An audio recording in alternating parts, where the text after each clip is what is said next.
We are here in the Samoa Dunes Recreation Area where we are about to explore the ruins of Humboldt County's very first lighthouse, built over 160 years ago. And joining me is our guide, Julie Clark, a park ranger with the Bureau of Land Management. So Julie, are you ready to head out on yet another historical outdoor adventure? Yes, let's go, Ray. Let's do it, woo!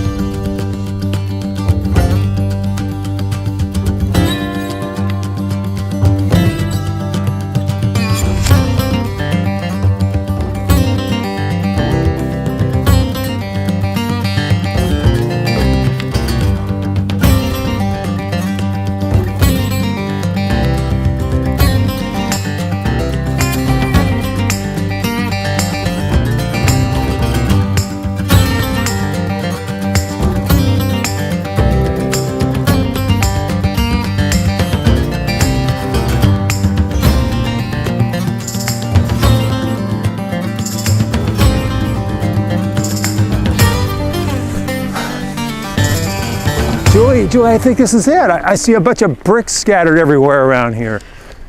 You know, you never know the history beneath your feet, Ray. I mean, this brick actually belonged to the tower of the first lighthouse in Humboldt County. Oh, wow.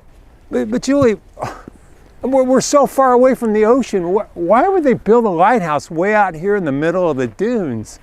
Well, in 1851, the surveyor, he was a Navy admiral captain, he came out here and he selected this spot to build a lighthouse because it was so close to the entrance to Humboldt Bay, the Humboldt Bar. Had he ever been here before? He had only been here a week, and he decided that there would be no fog for whatever reason. It wasn't foggy that day, like today as we see. But it was really a poor choice in the end because we're so far away from actually where the ships docked for supplies to get here to build the lighthouse.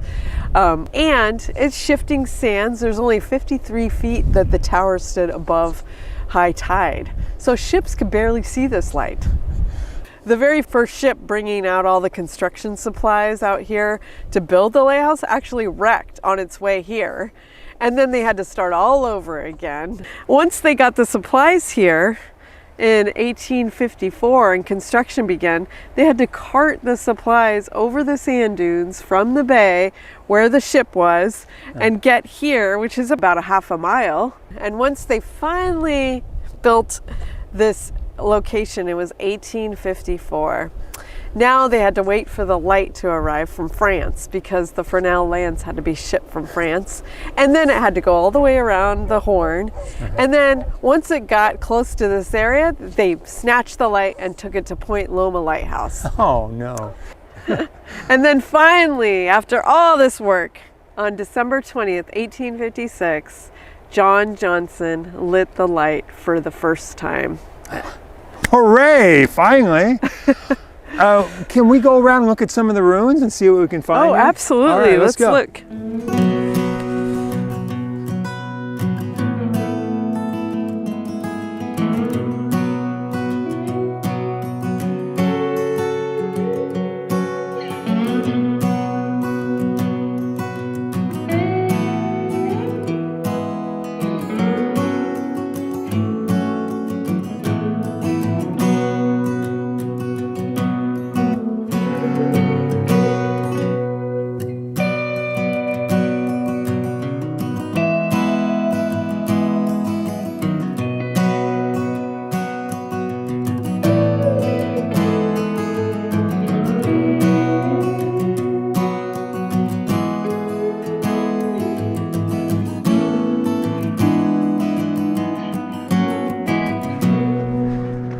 All this brick you see is over 160 years old. It was all part of the tower. And then beneath it was the foundation of where the lighthouse keepers actually lived. And then up through the center was the tower. And let me show you where the foundation of this is.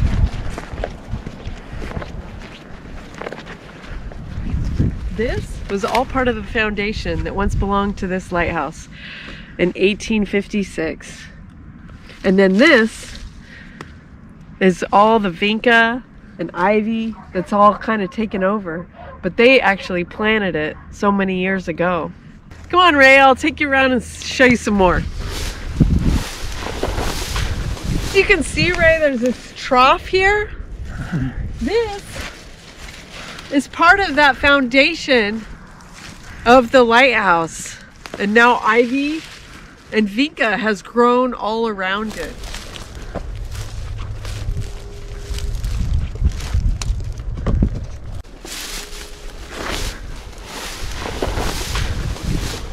Julia, it's so fascinating, and there's like ruins scattered everywhere out here. Bricks and walls and everything else. What a sight. Yeah, the Bureau of Land Management actually protects this site as a historic site. You know, taking these bricks, or even just one brick, would be like ripping a page out of a book. So, Julie, why wasn't the lighthouse working out in this location? The fog was a huge issue. One lighthouse keeper recorded 1,100 hours of fog. Yeah, it was so foggy that they actually had to build a fog siren here so that the ships could hear the sound during the fog. They couldn't see the light. And then shifting sands was creating problems with flooding. And then there was an earthquake here and a cyclone. So by 1892, they finally just moved the lighthouse to Table Bluff. And the only thing here left is the bricks. And there's actually a cupola that you can see at the Humboldt Maritime Museum right next to the Samoa Cookhouse. Hey, I have an idea for something I thought would be fun to try. Are you game? Sure. Okay, let's go. Julie, you might have been wondering why I've been lugging this backpack with us. Well, I thought it would be kind of fun to imagine what it used to be like for the lighthouse keepers who might have sat out here to enjoy days like this. Yeah, this sounds like a great idea. Okay, let's do it. Yeah, let's do it. This must have been a real preferred posting for lighthouse keepers, right? Oh, Ray. No, it was not a preferred lighthouse keeping post. Oh, this was a hard post to fill. Oh, really? Yeah, so one died, many resigned, most of them resigned, a few were fired, and then most of them didn't last more than 6 months. But there was one lighthouse keeper that was here for 6 years, Sarah Johnson, and she was actually the second lighthouse keeper. Her husband was the first lighthouse keeper, but he died after a year. And then she actually had a newborn baby and 5 children to raise. By herself at the lighthouse? Yeah, by herself. And she had to run all the lighthouse duties in addition to that. It was really hard work. Just to get supplies out here, she had to go over the sand dunes to a boat across the bay to Old Town Eureka, get the supplies, back in the boat, across the bay, and then back over the sand dunes to this. It probably took her all day. And interestingly enough, when the Lighthouse Board found out that she was taking over the lighthouse keeping, it took some time. Yeah. They reduced her pay from $1,000 a year to $600 a year, just because she was a woman. And that's really how it happened for women lighthouse keepers back then. Either their husband or their father died or couldn't do it anymore, so they kind of inherit the post. A lot of women lighthouse keepers during that time faced that kind of the discrepancy of pay. So Sarah was here for 6 years, and then she passed away about 3 years after that. She's buried in the Morriltown Cemetery in Eureka, and every year the Coast Guard honors her every Memorial Day, and they take a lantern to her grave. So that's a pretty special thing for a lighthouse keeper. Oh, that's really nice to hear. Yeah. So once it was determined that this lighthouse was completely ineffective, as you were saying, they built a new one up on Table Bluff in 1892. So what happened to this site then? Well, it kind of sat here for about 40 years, and all the walls started to crumble, and you know, the roof started caving in. And in 1921, a journalist from the Humboldt Standard came out here, and he described it perfectly. In fact, I have a copy of it. You want me to read it? I'd love to hear it, Julie. All right. Okay. Of the original lamp room, there remains but the shell. The floor of iron is rusted, the walls of stone are crumbling, and the square ports through which the lamp shone forth have but a few bits of lenses. Below us, through the broken roof, we see the flower-grown fireplaces that was then cozy and warm, and that is now but a moss-grown fireplace and a single floor joist, ready to crumble away at the least disturbance.